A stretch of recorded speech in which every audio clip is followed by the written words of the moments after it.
कहां तक हो गया था? 31 देखना है। चलिए 31। Which one of the following species has the highest bond order? Highest bond order आपको बताना है। 31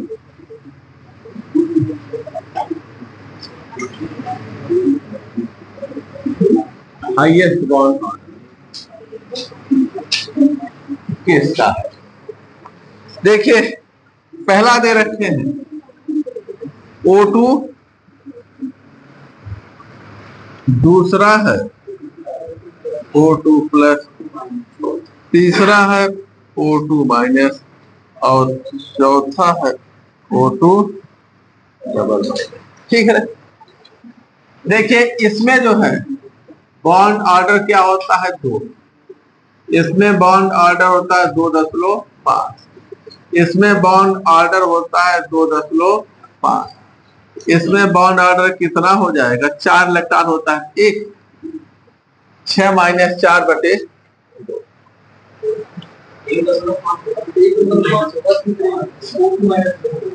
1.5।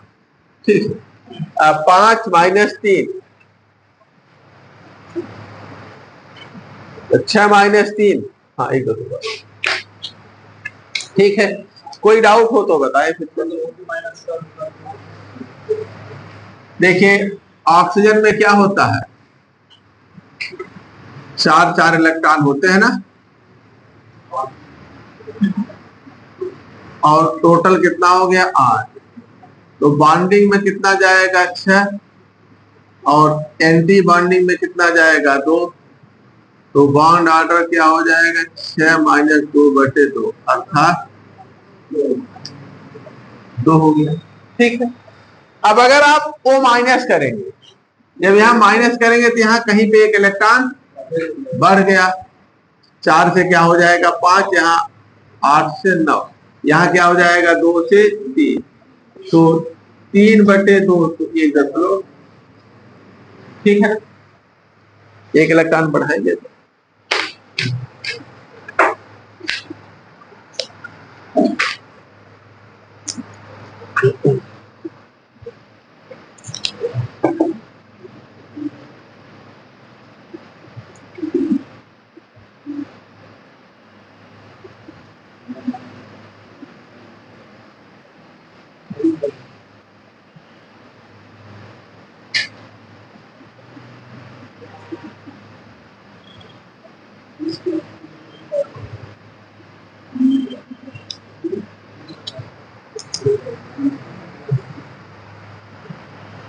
बता दे।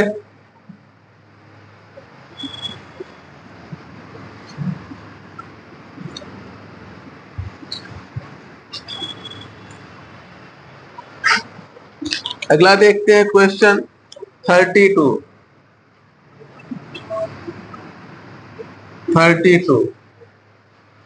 Which compound has electrovalent bond? electrovalent bond।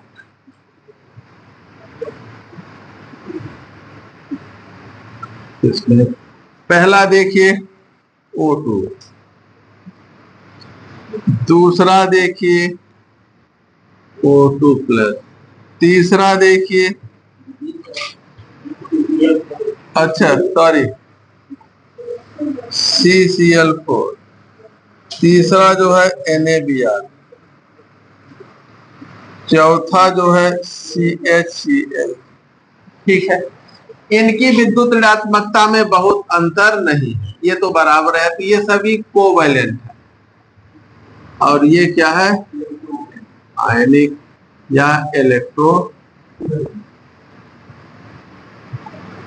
सहसंयोजक बॉन्ड कोवैलेंट और आयनिक बॉन्ड इलेक्ट्रोवैलेंट बॉन्ड होता है।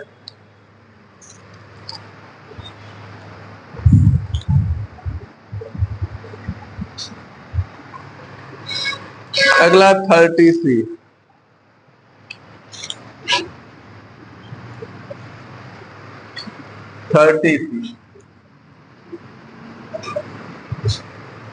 Resonance structure of molecule should है। Resonance structure of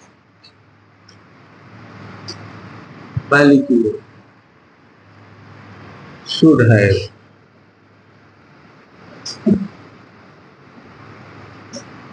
किसी अणु की अनुनादी संरचना में होना चाहिए, किसी अणु की अनुनादी संरचना में होना चाहिए।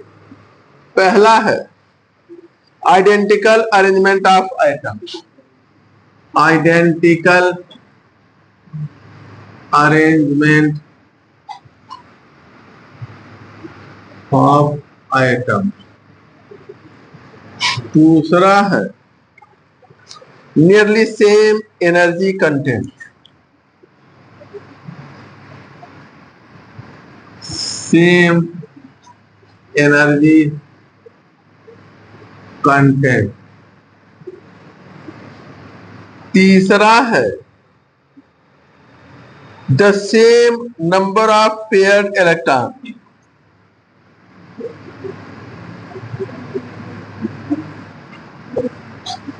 Paired electron.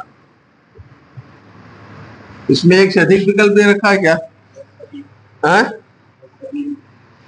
आइडेंट सब दे रखा है। अच्छा देखिए इसमें आइडेंटिकल आइटम्स का अरेंजमेंट केवल इलेक्ट्रॉन पेयर डिलोकलाइज होते हैं, परमाणु अपनी जगह बने रहते हैं, एनर्जी में बहुत ज्यादा डिफरेंस नहीं होना चाहिए और इनके पास इलेक्ट्रॉन युग्म समान होना चाहिए। ठीक है ना, लिखाई है तीनों चीजें। और ये वाला आइडेंटिकल बॉन्ड अगर होंगे तो फिर इलेक्ट्रॉन पेयर डिलोकलाइज कहां हुए? इलेक्ट्रॉन पेयर डिलोकलाइज होंगे तो बॉन्ड बदल जाएंगे, बॉन्ड लोन पेयर में, लोन पेयर बॉन्ड पेयर में बदल जाएगा। ये तीनों सही है, ये गलत है। अगला क्वेश्चन 34।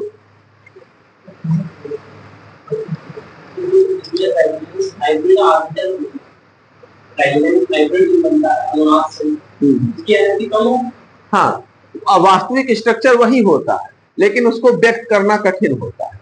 जैसे हम कहें कि नरसिंह भगवान ना, नरसिंह क्या थे? आदमी और सिंह के हाइब्रिड थे। ये शेर का भी था शरीर उनका और आदमी का भी शरीर था, तो ऐसी चीजें एग्जिस्ट नहीं करती है। तो आप एक तरफ शेर बना दीजिए, एक तरफ आदमी, दोनों का एक दूसरे में इंटर कन्वर्जन। गणेश जी थे हाथी और आदमी के हाइब्रिड थे, क्योंकि हाथी और आदमी एक साथ एग्जिस्ट नहीं करेंगे, दोनों अलग अलग चीजें हैं। तो आप एक तरफ हाथी एक तरफ आदमी, दोनों का एक दूसरे में इंटरचेंज बना करा दीजिए। तो रेजोनेंस हाइब्रिड मिक्स्ड थे, दोनों के मिक्सचर थे।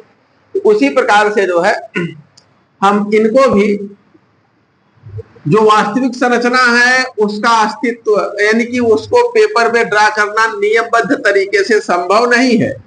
ऐसा कहीं नियम नहीं है। जो सृष्टि का नियम है, हाथी के, आदमी के शरीर में हाथी का मुंडी, ये सृष्टि के नियम के खिलाफ है। ठीक है ना, उसको हम बना तो दें लेकिन वो गलत अभिव्यक्ति है। ठीक उसी प्रकार से आधा बांड बनाना संभव नहीं होता है, वो गलत अभिव्यक्ति है। आधा व्यक्ति बना दे, जैसे कहा जाए कि यहाँ 1.5 लोग हैं, तो आदमी या तो 2 होगा या 1 होगा। 2 होगा तो एक आदमी बहुत कमजोर होगा, शारीरिक ताकत आधी है उसकी, और अगर जो है 1 है तो बहुत ताकतवर है, शारीरिक ताकत 1 से ज्यादा है, 1.5 के बराबर है। लेकिन 1.5 व्यक्ति कहीं हो नहीं सकता है, या तो 1 होगा या 2 होगा। हम उसकी सामर्थ्य के आधार पर आधा उसको कह रहे हैं या 1.5 कह रहे हैं। ठीक उसी प्रकार से, ठीक ना। अगला देखते हैं 34। Sodium sulphate is soluble in water, Na2SO4, soluble in water.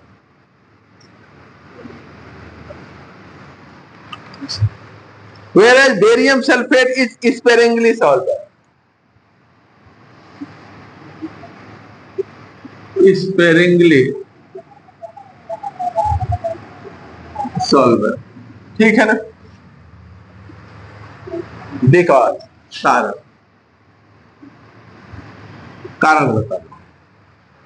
देखिए इसको बताया भी है, आपको पढ़ाया गया है, एक बार फिर से रिवाइज कर देते हैं जो लोग नए हैं, नहीं पढ़े हैं। जैसे कोई साल्ट है, मान लें MSO4, मेटल सल्फेट है, ये सॉलिड है, इसको जब पानी में घोलेंगे, लैटिस है, ये जालक है, तो इसके जो आयन है वो क्या हो जाते हैं, M2+ और SO4 2-। ये जो क्रिस्टल है आयनों में टूट गया। अब फिर ये पानी के साथ इनका जलयोजन होता है, हाइड्रेटेड, जलयोजित कैटायन और एनायन बन गए, जलयोजित। तो जब इस जालक को तोड़ते हैं तो हमें लैटिस एनर्जी, क्रिस्टल को तोड़ते हैं, क्रिस्टल का रूप है, तो लैटिस एनर्जी के बराबर एनर्जी यहां हमें देनी पड़ती है, ठीक है ना। लैटिस एनर्जी के बराबर हमें एनर्जी यहां देनी पड़ती है, तब ये ठोस जालक टूटता है। लैटिस एनर्जी ये देनी पड़ती है जालक को तोड़ने के लिए। और यहां जब ये पानी इससे रिएक्शन करता है, यानी पानी इससे इंटरैक्ट होता है, तो यहां हीट निकलती है, इसको हीट ऑफ हाइड्रेशन कहते हैं, हीट ऑफ हाइड्रेशन, ठीक है। अब देखिए, यदि जो है जितनी यहां हम एनर्जी दे रहे हैं लगभग उतनी या उससे ज्यादा यहां हमें रिटर्न मिल रही है, तब ये सॉल्युबल होगा, घुलने की क्रिया चलती रहेगी। हमने जितना यहां दिया उतना हमें यहां से रिटर्न हो गया, लेकिन जितना यहां दे रहे हैं उससे कम मिल रहा है। यानी अगर लैटिस एनर्जी ज्यादा है हीट ऑफ हाइड्रेशन से, या हीट ऑफ हाइड्रेशन कम है लैटिस एनर्जी से, ठीक है ना। अगर जो है हीट ऑफ हाइड्रेशन ये कम है किससे, लैटिस एनर्जी से, जितना हम यहां दे रहे हैं उससे कम रिटर्न हमें मिल रहा है, तो ये इनसॉल्युबल होगा। अगर हीट ऑफ हाइड्रेशन ये जो है कम है, लेकिन थोड़ा बहुत कम है, लैटिस एनर्जी से लगभग बराबर है, तो स्पेरिंगली सॉल्युबल, थोड़ा बहुत घुलेगा। अगर हीट ऑफ हाइड्रेशन ये ज्यादा है लैटिस एनर्जी से, तब ये सॉल्युबल होगा, ठीक है ना। तो अगर ये स्पेरिंगली सॉल्युबल है तो हीट ऑफ हाइड्रेशन जो है लैटिस एनर्जी से, लैटिस एनर्जी बड़ा है हीट ऑफ हाइड्रेशन से, ठीक है ना। Lattice energy heat of hydration से बड़ा है। तो विकल्प शायद इसी रूप में दिया है, देख लीजिए।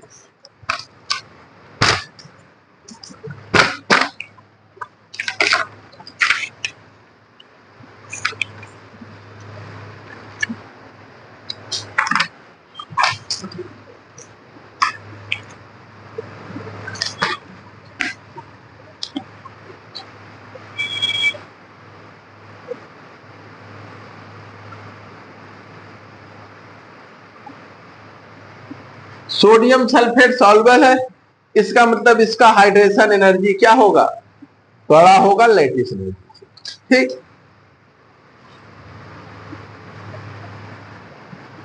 जिसका हीट ऑफ हाइड्रेशन ज्यादा है वही सॉल्युबल होगा, जिसका कम है वो insoluble.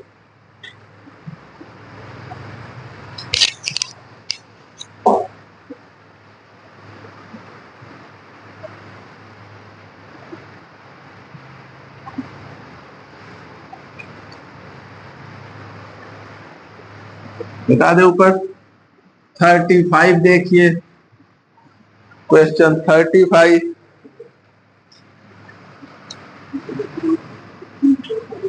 35। Bond between two identical non-metal atom has a pair of electrons. Bond between two identical non-metal atom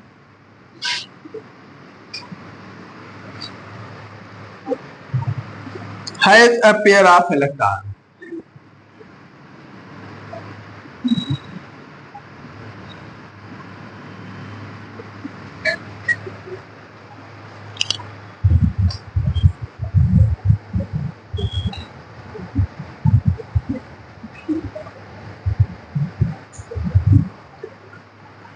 देखिए पहला विकल्प मिटा दें।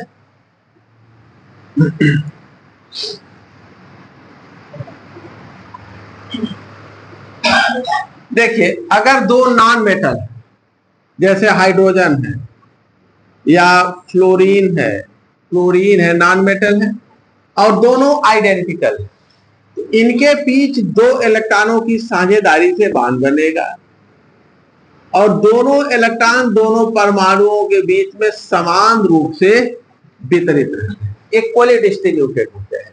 यहां से यहां तक इनका फैलाव एक समान रूप से होगा, ऐसा प्रदर्शित कर सकते हैं इस प्रकार से।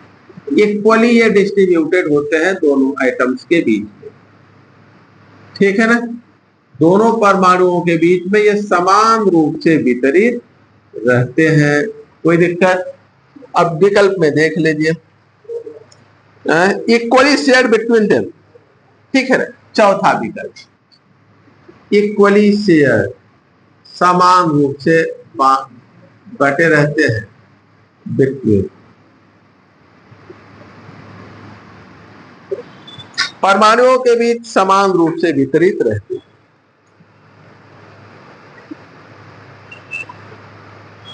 36 देखिए, सल्फर डाइऑक्साइड में सल्फर का हाइब्रिडाइजेशन कितना होगा?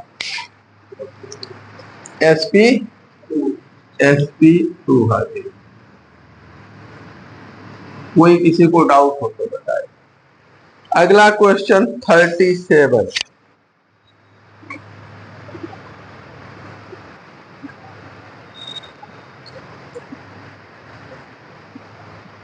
बता दें।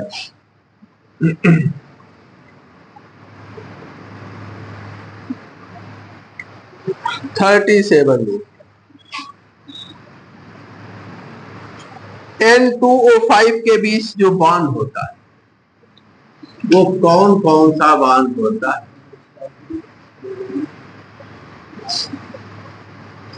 एक बॉन्ड इसमें कोऑर्डिनेट होता है, यद्यपि इसके बीच समानता अभिव्यक्त करते समय तीर नहीं भी लिखा रहता जगह जगह, लेकिन ये होता कोऑर्डिनेट है। तो कोवैलेंट एंड कोऑर्डिनेट दो तरह के बॉन्ड इसमें, ठीक है।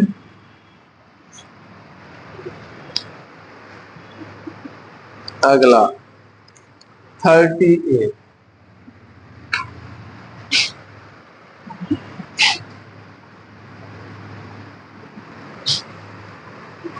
in which of the following ionic covalent bond, ionic covalent and coordinate bond are present? इसमें किसमें आयनिक बॉन्ड, कोवैलेंट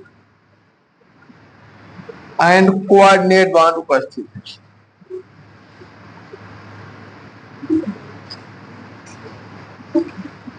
किन किन में उपस्थित है?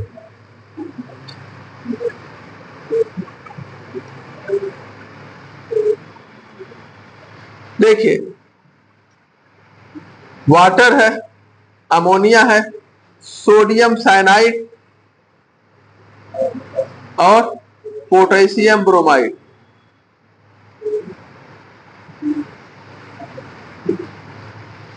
इसमें आयनिक, कोवैलेंट और कोऑर्डिनेट,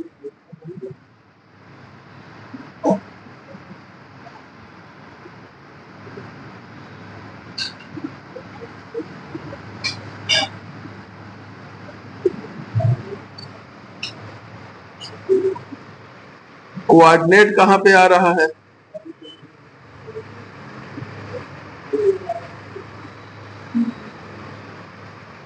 साइनाइड, आइसोसाइनाइड तो दे नहीं रहे हैं?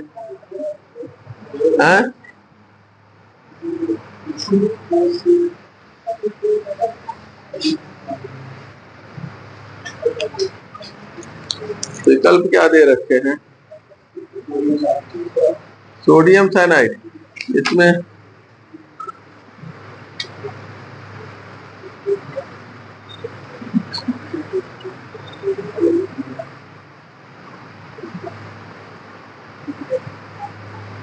अच्छा, किसी का आइसोसाइनाइड बना दे रहे हैं।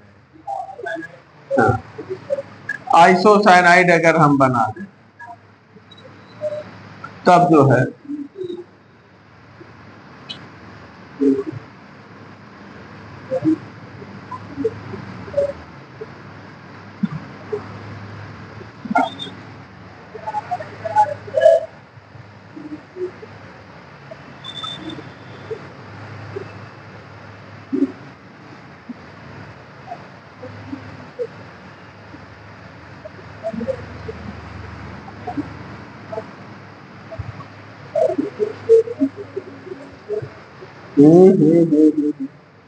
ये नाइट्रोजन तो नहीं है। नाइट्रोजन जो है देखिए गड़बड़ बना, हाइड्रोजन, नाइट्रोजन, सी, और इस पे 2 इलेक्ट्रॉन है, इस पे एक लोन पेयर। ठीक है, ये अपना इलेक्ट्रॉन पेयर इसको देगा। जब ये H प्लस निकलेगा इस पे नेगेटिव चार्ज, तो ये जब अपना इलेक्ट्रॉन पेयर कार्बन को देगा इसका नेगेटिव चार्ज हटेगा, फिर जो है इस पे आएगा। ठीक है, तो यहां पर कोवलेंट कोऑर्डिनेट और ये कोवलेंट कोऑर्डिनेट ये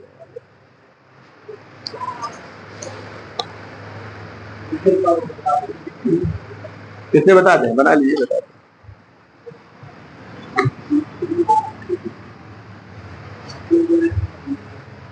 देखिए HCl ये होता है, यहां से ये H प्लस निकल गया तो नेगेटिव चार्ज। ठीक है, साइनाइड आयन में क्या होता है, कार्बन से डबल बॉन्ड द्वारा नाइट्रोजन और एक यहाँ, कार्बन के पास 4 इलेक्ट्रॉन होता है, 2 इलेक्ट्रॉन बॉन्ड बनाने में यूज किया, 2 इसका बचा हुआ है। नाइट्रोजन के पास भी एक लोन पेयर होता है, नाइट्रोजन का अष्टक पूरा है, ये इसके साथ कोऑर्डिनेट बॉन्ड नहीं बना सकता। कौन बना, इसका, इसके पास 6 इलेक्ट्रॉन, इसके पास 8 है, तो ये अपना इलेक्ट्रॉन इसको देकर के कोऑर्डिनेट बॉन्ड बना सकता है। तो ऐसा होगा, एक कोऑर्डिनेट बॉन्ड नाइट्रोजन से कार्बन की तरफ, ये तो जब इसने कोऑर्डिनेट बॉन्ड बना तो इस पे क्या आ जाएगा, प्लस, और इस पे माइनस।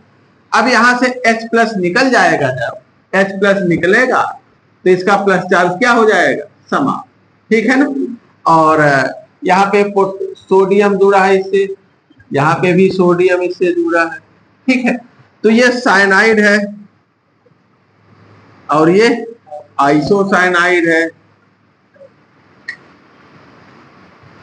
इसमें कोवलेंट और आयनिक है, कोवलेंट कोऑर्डिनेट और आयनिक तीनों है। ठीक है,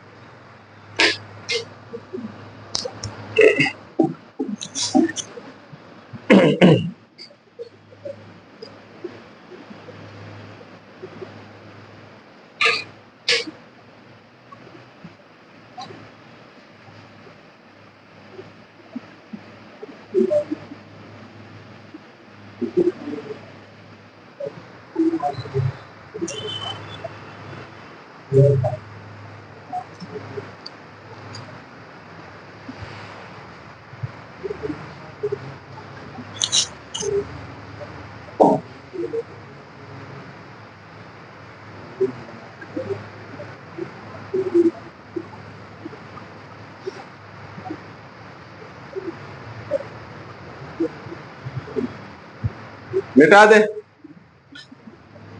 अब देखिए अगला है, रिपीट है। अगला सवाल छोड़ देते हैं, देखें क्या है पहले। एल्केन, एल्किन, एल्काइन, इनमें बॉन्ड लेंथ कार्बन हाइड्रोजन छोड़ते हैं। एल्केन में सबसे ज्यादा होता है, एल्केन में और छोटा, एल्काइन में सबसे छोटा। अगला देखते हैं question 40, question number 40। The species in which the central item uses sp2 hybrid orbital, sp2 hybrid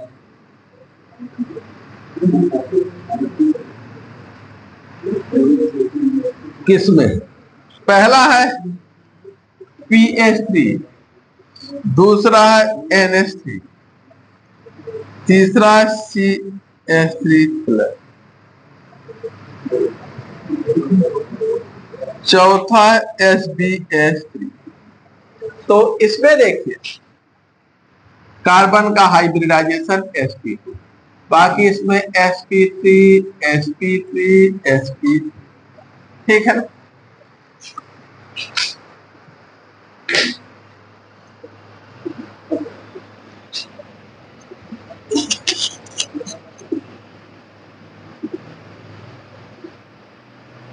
sp+sp2 carbon का एक ऑर्बिटल हाइब्रिड होता है। देखिए हाइब्रिडाइजेशन कैसे निकालते हैं।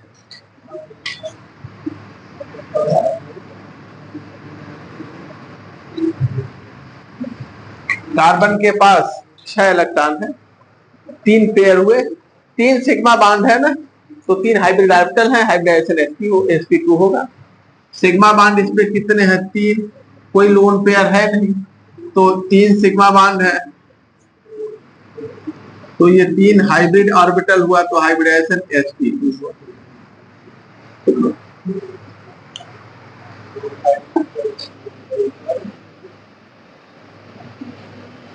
बाकी में एक एक लोन पेयर, इसमें भी एक लोन पेयर है, यहाँ पे भी लोन पेयर है, यहाँ पे भी लोन पेयर। तो जिनमें लोन पेयर है उसमें इलेक्ट्रॉन युग्म 4 हो गए, 3 बॉन्ड पेयर और एक लोन पेयर, 4 हो गए, तो sp3 हाइब्रिडाइजेशन होगा। और CH3 में कोई लोन पेयर नहीं है, CH3+ है। चले अगला 41।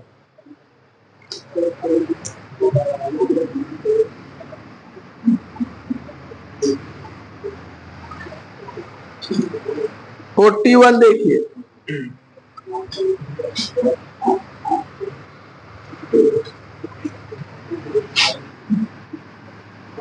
पोलराइजेशन ऑफ इलेक्ट्रॉन,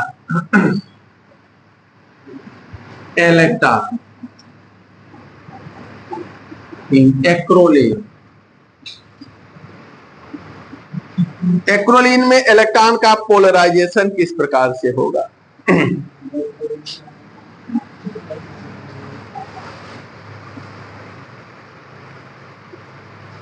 देखिए एक्रोलीन,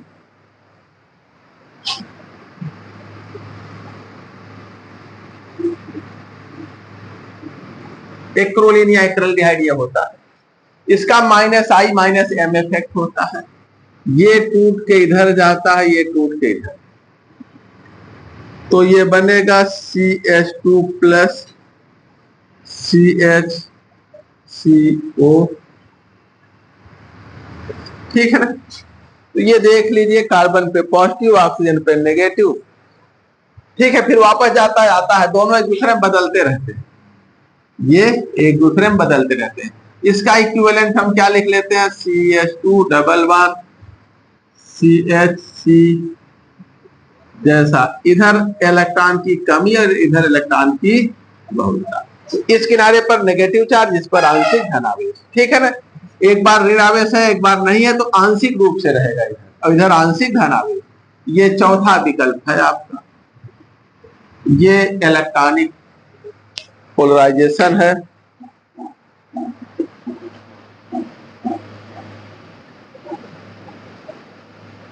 ऑक्सीजन की तरफ हल्का सा ऋण आवेश, CH2 की तरफ हल्का सा धन आवेश।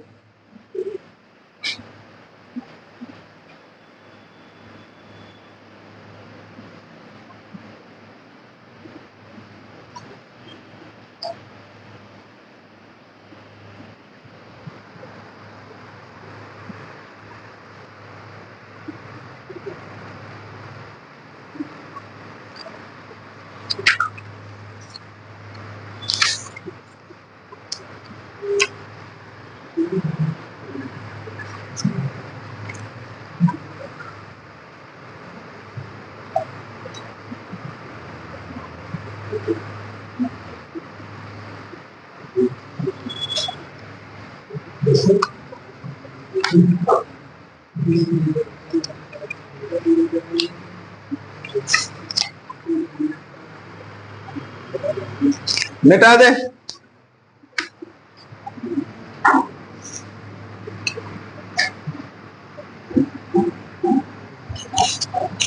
Metallic lustre of sodium 42, metallic lustre of sodium.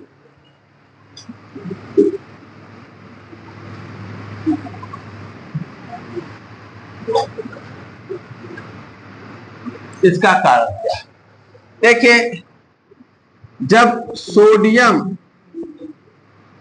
का क्रिस्टल बनता है, ये ढेर सारे सोडियम के एटम हैं, जब ये मिल करके सोडियम का क्रिस्टल बनाएंगे तो क्या होता है, सारे के सारे सोडियम के एटम अपने संयोजी कोष के इलेक्ट्रॉन को त्याग देते हैं, और ये जो संयोजी कोष के इलेक्ट्रॉन है ये इनकी कक्षा से बाहर चले जाते हैं और क्रिस्टल में इधर उधर टहलते रहते हैं। इलेक्ट्रॉन पूरे क्रिस्टल में इधर उधर हर जगह टहलते रहते हैं। इसी को फ्री मोबाइल मुक्त गतिशील इलेक्ट्रॉन कहते हैं। जब इन पे एनर्जी गिरता है ना तो ये ऑक्सीलेट करते हैं, इनका ऑक्सीलेशन होता है और उसी कंपन के संगत फ्रीक्वेंसी का विकिरण ये उत्सर्जित करते रहते हैं। एनर्जी गिरता है, कंपन करते हैं। अगर कक्षा के अंदर होते, कोष के अंदर, तो ग्राउंड स्टेट से एक्साइटेड स्टेट, एक्साइटेड से ग्राउंड, ये कक्षा के बाहर होते, ठीक है ना। तो ये वाइब्रेट करते हैं, वाइब्रेट करके एनर्जी निकालते हैं और हमें चमक, धात्विक चमक, मेटेलिक लस्टर दिखता है, ठीक है ना, लस्टर दिखता है। तो यहां पर होगा ऑक्सीलेशन ऑफ लूज इलेक्ट्रॉन, ये जो इलेक्ट्रॉन है इन्हीं के, तो विकल्प दूसरा है ड्यू टू ऑक्सीलेशन, कंपन ऑफ लूज, यानी कि फ्री मोबाइल इलेक्ट्रॉन, इन गतिशील इलेक्ट्रॉनों को। ये चूंकि किसी ऑर्बिटल में नहीं होते इसलिए इस मेटेलिक बॉन्ड को हम केमिकल बॉन्ड नहीं कहते, ये भौतिक बंध की कैटेगरी में आता है। यहाँ केवल इलेक्ट्रॉन त्यागे जाते हैं, उनकी साझेदारी या लेन देन नहीं होता है।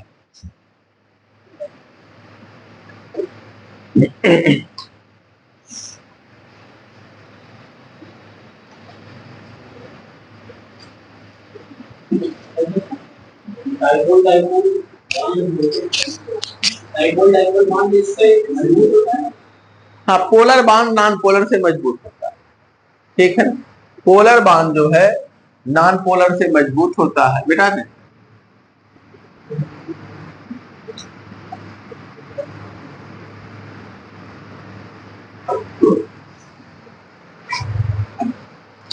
देखिए अगला 43,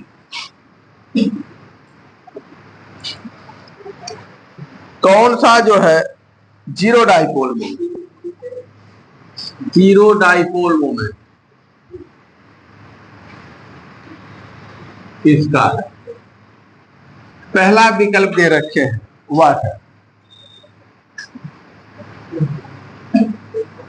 इस पे आंशिक ऋण आवेश, इधर आंशिक, ये तो पोलर है, इलेक्ट्रॉन का अनइक्वल डिस्ट्रीब्यूशन है। दूसरा कार्बन डाइऑक्साइड, इसका बॉन्ड डाइपोल इधर, इसका बॉन्ड डाइपोल इधर, तो जीरो हो जाएगा, नॉन पोलर है। तीसरा